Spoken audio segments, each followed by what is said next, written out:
से बोलिए शिव गुरु महाराज की जय हो। हरिंदर भैया नीलम दीदी की जय। आई आज ये शिव चर्चा में हाँ सब गुरु बहिना लो आइल बा। मधु दीदी की यहाँ शिव चर्चा होता आ देखिए सुबह से शाम होखे वाला बा। अभी गुरुजी में लेट बा न्योता तो गौवे इंटरनेट से, लेकिन गुरुजी लेट कैले बानी। हाँ लेकिन बोलावे के बा, कहे के बा कैसे कैसे कि हम तो न्योता भेजले रहनी इंटरनेट से। जय हो। अभी ले गुरुजी ऐनी ना है, देखी 12 से 3 बजे वाला 3 बज गई कि हम तो कि अरे न्योता भेजले रहनी इंटरनेट से, शिव गुरु अहिले लेट से। हम तो न्योता रहनी लेट से, शिव गुरु अहिले लेट से। कि हम तो न्योता भेजले रहनी इंटरनेट से, शिव गुरु अहिले लेट से। हम तो न्योता रहनी इंटरनेट से, शिव गुरु अहिले लेट से। गुरु अहिले लेट से हो, गुरु अहिले लेट से।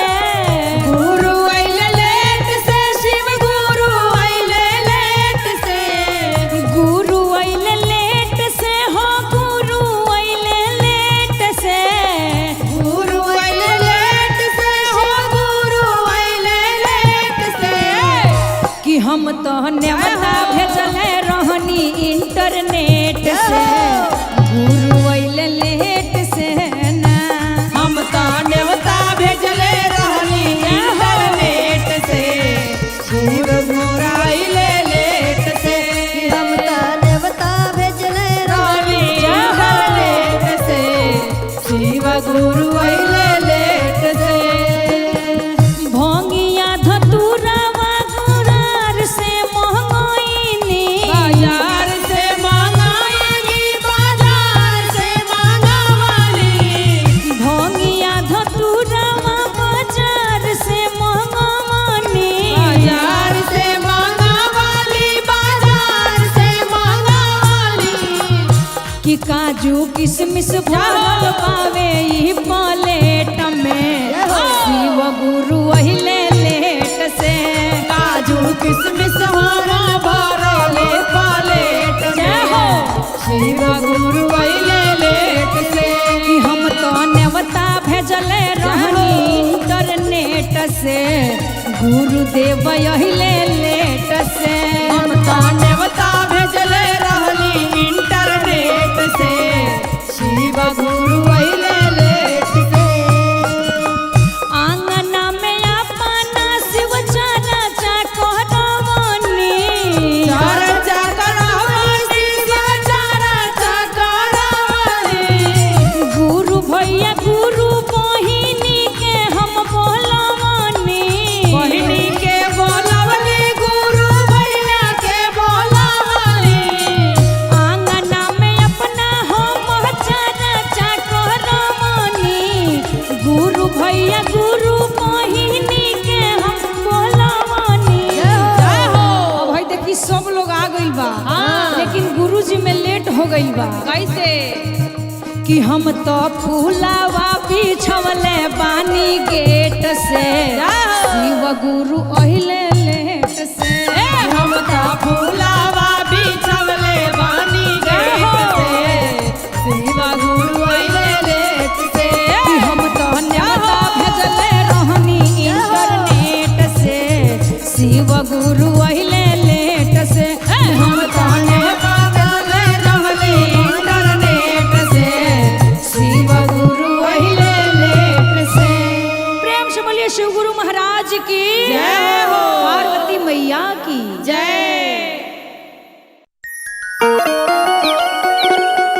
प्रेम से बोलिए शिव गुरु महाराज की जय। नीलम दीदी हरिंदर भैया की जय हो। और आई चर्चा तो हो गई, कविता दीदी पूनम दीदी हो गई। और जाए के बेरा दया मंगा गई बा, सब कोई गठरी बांध ले बा।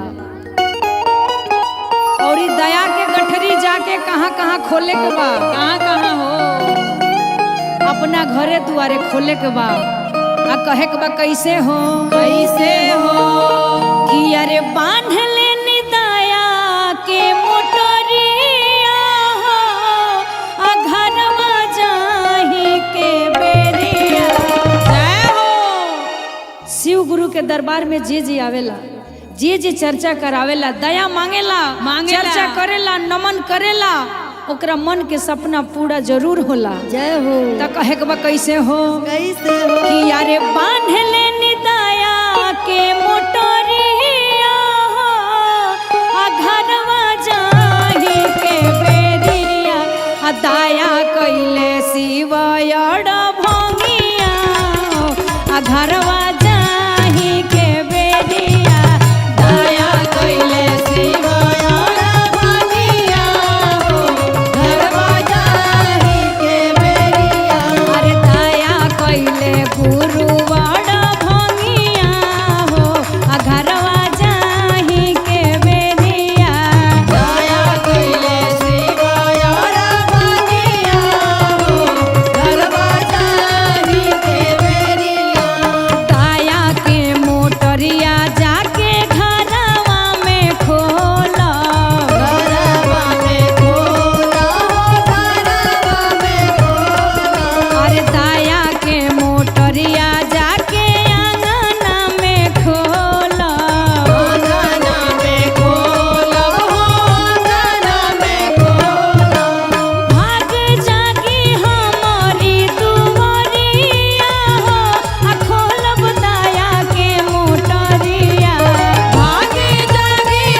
सभी गुरु भाई गुरु बहिना लो से निवेदन बा, कविता दीदी, पूनम दीदी, मधु दीदी, अंजलि बहिन, कि भांग धतूर बेलपत्र कबो पेड़ काटे के ना चाहिए, ना काटे के चाहिए।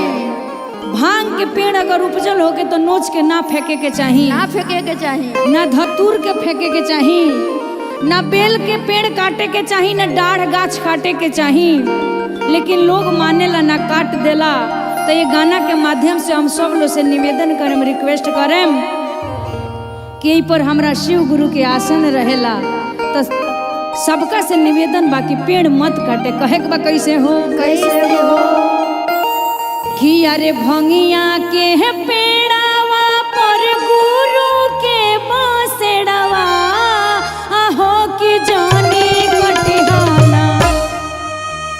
भांग के पेड़ पे गुरु के बसेड़ बा, धतूरो पर बा, बेलपत्रों पर बा, तो काटला के काम नहीं खे। कैसे कि अरे भंगिया के पेड़ावा पर गुरु के बसेड़वा हो कि जानी कटिहाना, हो कि जानी कटिहाना।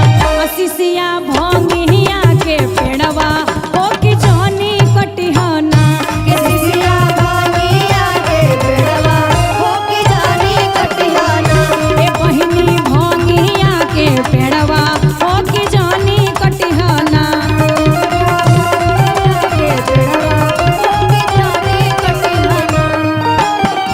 भंगिया के पेड़वा पर गुरु के बसेड़वा हो कि जानी कटिहाना।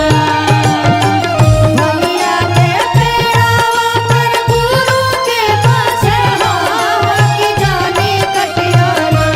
शिष्या भंगिया के गछिया हो कि जानी कटिहाना, के शिष्या भंगिया के गछिया हो कि जानी कटिहाना, के शिष्या भंगिया के पेड़वा हो कि जानी कटिहाना। धतुरा के पेड़वा पर गुरु के बसेड़वा हो कि जानी कटिहाना।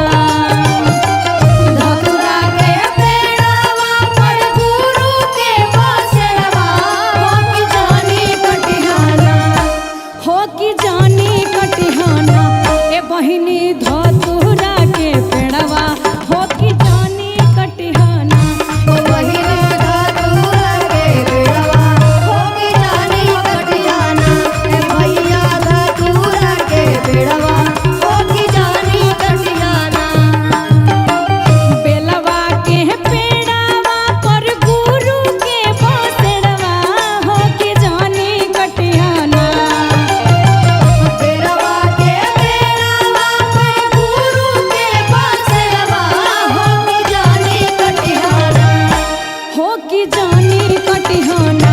ए शिष्या बेलवा के पेड़वा हो कि जानी कटिहाना, ए शिष्या बेलवा के पेड़वा हो कि जानी कटिहाना, ए शिष्या बेलवा के पेड़वा हो कि जानी कटिहाना।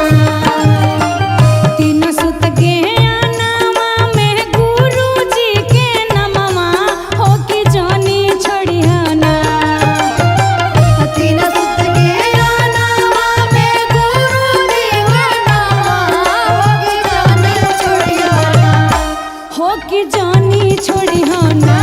शिष्या चारा जाया ननवा हो कि जानी छड़िहाना, शिष्या चारा जाया ननवा हो कि जानी छड़िहाना, शिष्या चारा जाया ननवा हो कि जानी छड़िहाना, शिष्या चारा जाया ननवा हो कि जानी छड़िहाना, शिष्या चारा जाया ननवा हो कि जानी छड़िहाना। प्रेम से बोलिए शिव गुरु महाराज जी की जय, हरिंदर भैया नीलम दीदी की जय। तो सबका से रिक्वेस्ट भाई कोनो पेड़ काटला के काम नहीं की, बिल्कुल ना काटे के बा। प्रेम से बोलिए शिव गुरु महाराज की जय, पार्वती मैया की जय हो, नीलम दीदी हरिंदर भैया की जय। और आई है चर्चा में पूनम दीदी। हाँ सब गुरु बहिना लोग हाँ अपना अपना साड़ी के अचरा पर नमः शिवाय जरूर लिखवाई, हर हर महादेव। जय हो, हमू लिखवाए, हमू लिखवाए। मधु दीदी, हाँ गुड़िया बहन सुधा दीदी, सब लोग लिखवा ले, बबली दीदी सब लोग लिखवा ले गुरु हाँ, जी के अपना जगह में नाम। नाम लिखवा ले। आ जितना गुरु भैया लोग वालों अपना टी शर्ट पर, अपना हाथ पर, अपना पैंट पर, जामा पैंट, कहीं गमछा आ चाहे कुर्ता धोती कहीं लिखवा ली ओम नमः शिवाय हर हर महादेव। जय हो, प्रेम से बोलिए शंकर भगवान की जय। और कहे के बा कैसे हो, कैसे हो कि लिख ले हब नमः शिवाय, कि हम आचार्या पर पूनम दीदी आचरा पर नमः शिवाय लिखवावे के बा आ कहे के बा कैसे हो कि लिखले हब नमः शिवाय हम आचरिया पर लिखले हब नमः शिवाय हम आचार्या पर लिखले हब नमः शिवाय हम आचरिया पर लिखले हब नमः शिवाय हम आचार्या पर अपनाय चरिया पर अपनाय चरिया पर अपनाय आचार्या पर अपनाय आचार्या पर लिखले हब नमः शिवाय चरिया पर लिखले हब नमः शिवाय हम आचार्या पर लिखले हब नमः शिवाय हम आचरिया पर लिखले हब नमः शिवाय हम आचार्या पर आचर ओढ़ी हम चाचा में बैठब चर्चा में बैठब चर्चा में बैठब आचर ओढ़ी जब चाचा में बैठब चर्चा में बैठब चर्चा में बैठब खुश होई है गुरुजी हमार हम आचरिया पर खुश होई है गुरु जय हो आचार्या पर लिखले हब नमः शिवाय हम आचरिया पर लिखले हब नमः शिवाय हम आचार्या पर आचर ओढ़ी गुरु से दाया मांगब दाया मांगब दाया मांगब आचर ओढ़ी गुरु जी से दाया मांगब दाया मांगब दाया मांगब आचर ओढ़ के चर्चा करे के चाही पूनम दीदी आचर ओढ़ के दाया मांगे के चाही आचर ओढ़ के नमन करे के करे के चाही चाहिए शिष्या बैठल बारी हाँ शिशिया आचर आधा ओढ़ला में पल्लू नहीं खे रखल बिना आचर ओढ़ले दया ना मांगे के चाही कहे के बा कैसे हो कैसे हो हियरे आचर ओढ़ी हम दया मांगब जय हो तब का होई का होई कि मिल जाई दया हजार हम आचरिया पर मिल जाई दाया महाजार हम आचार्या पर लिखले हब नमः शिवाय हम आचरिया पर लिखले हब नमः शिवाय हम आचार्या पर आचर ओढ़ी हम करब मनवा हो करबन मनवा हो करी तन मनवा हो आचर ओढ़ी हम करब मनवा हो करब न मनवा हो करी रे न मनवा हो हरली है तू खावा हमार हम आचरिया पर हरली है दुखवा हमार हम आचार्या पर लिखले हब नमः शिवाय हम आचरिया पर लिखले हब नमः शिवाय हम आचार्या पर लिखले हब नमः शिवाय हम आचार्या पर प्रेम से बोलिए शंकर भगवान की जय और सभी गुरु बहिना से रिक्वेस्ट बा निवेदन बा कि जब भी वह सब चर्चा में बैठी तो मुड़ी पे आंचल रख के बैठी दया बरसी कृपा जरूर हो जय हो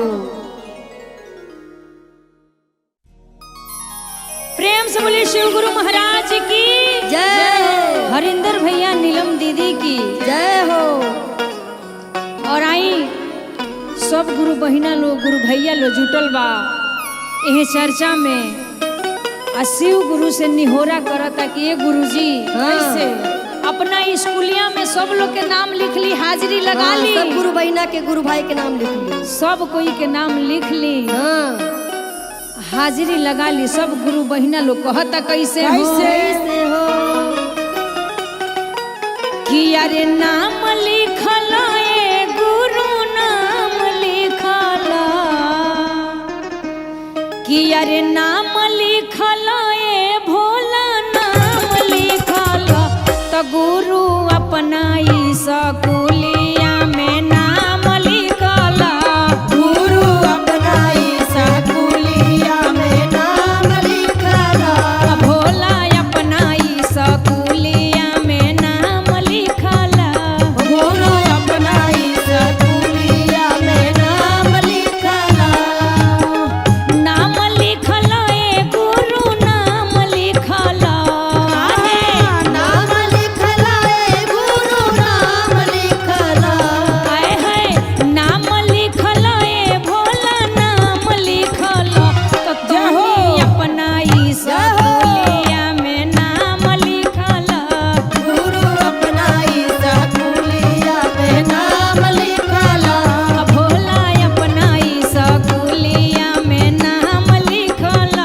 भोला अपना ई सकुलिया में नाम लिखल, हमरो तो लिख हमरा बेटाओ के लिख हो, बेटा वो के लिखा, बेटा वो के लिखा, हमरो तो लिख हमरा बेटाओ के लिख, बेटा वो के लिखा, बेटा वो के लिखा, संग में पतोहियो के काम लिखल, संग में पतोहियों के नाम लिखल, आ गुरु अपना ई सकुलिया में नाम लिखल, गुरु अपना ई सकुलिया में नाम लिखल, आ भोला अपना ई सकुलिया में नाम लिखल, भोला अपना ई सकुलिया में नाम लिखल,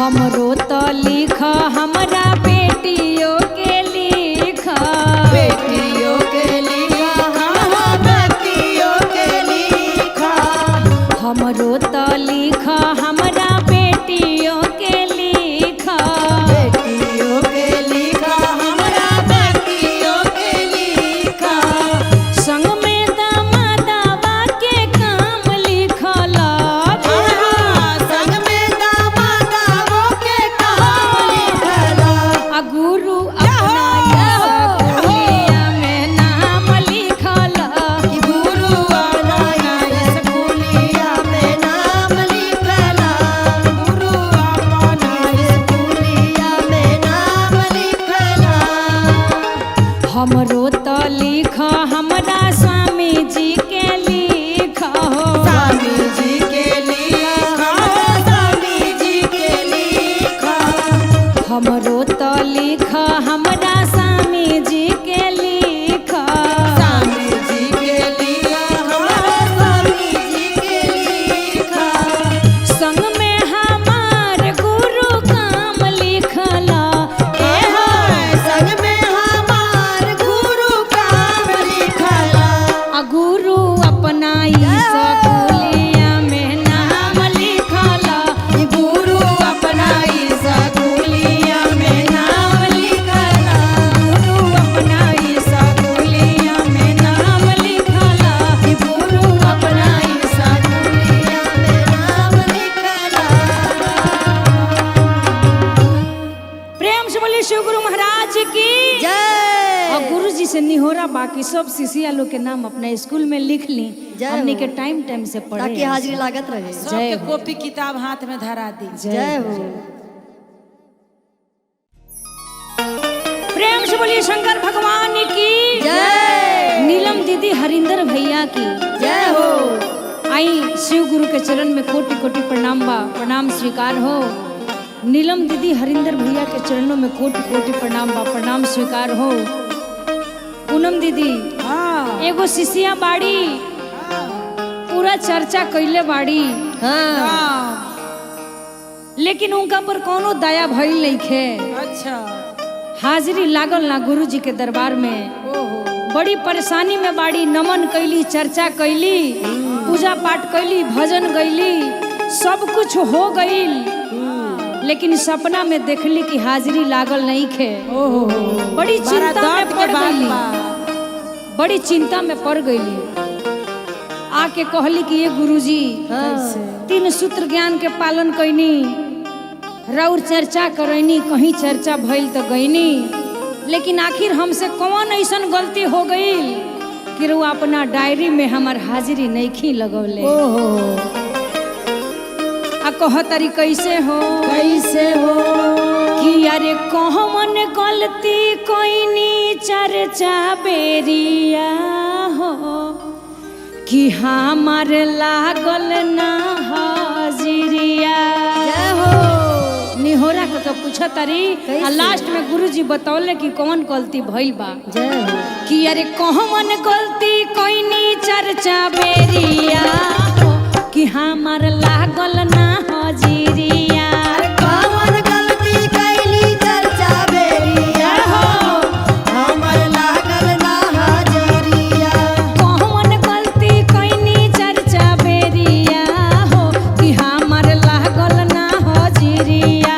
कौन गलती कैली चर्चा बेरिया हो हमर लागल ना हाजिरिया। लागल ना हाजिरिया गुरु, लागल ना हाजिरिया। लागल ना हाजिरिया गुरु, लागल ना हाजिरिया। लागल ना हाजिरिया हमार, लागल ना हाजिरिया। लागल ना हाजिरिया हमर, लागल ना हाजिरिया। कौन गलती कोईनी चर्चा बेरिया हो कि हमार लागल ना हाजिरिया। कौन गलती कैली चर्चा बेरिया हो हमर लागल ना हाजिरिया। कौन गलती कैली चर्चा बेरिया हो हमर लागल ना हाजिरिया। पहिला में दया मंगनी, दूसरा में चर्चा। दूसरा में चर्चा हो, दूसरा में चर्चा। पहिला में दया मंगनी, दूसरा में चर्चा। दूसरा में चर्चा हो, दूसरा में चर्चा। कोनी गईनी शिशिया पुजरिया हो आ तो लागल ना हाजिरिया। अरे बन गईली शिशिया गुजरिया हो अब लागल ना हाजिरिया। बहन गईनी शिशिया पुजरिया हो आ तो लागल ना हाजिरिया। अरे बन गईली शिशिया गुजरिया हो तब लागल ना हाजिरिया। नमन हम कैनी औरी कहनी पारा ना मावा। कैली पारा ना मामा हो, कैली पारा ना मामा। नमन हम कैनी औरी कहनी पारा ना मावा। कैली पारा ना मामा हो, कैली पारा ना मामा। गुरु में रमौली शरीरिया आ तो लागल ना हाजिरिया। अरे गुरु मेरा गैलिया शरीरिया हो तब लागल ना हाजिरिया। गुरु मेरा मामाया शरीरिया हो तब लागल ना हाजिरिया। तब पूनम दीदी शंकर भगवान सपना में देखौनी कि सुनो, चर्चा कैला से भजन कैला से मतलब नहीं खे, मन साफ होखे के चाहिए। जय हो। सास ननद घर दुआर छल कपट ना होखे के चाहिए। कहत अरे गुरुजी कैसे हो कैसे? कि अरे सासू से छल कैलू का पटावा। कैलू का पटावा हो, कैलू का पटावा। सासू जी से छल कैलू पिया से का पटावा। अरे पिया से का पटावा हो, पिया से का पटावा। ननदो से कैले रहलू चोरिया, जय हो। एही से लागल ना हाजिरिया।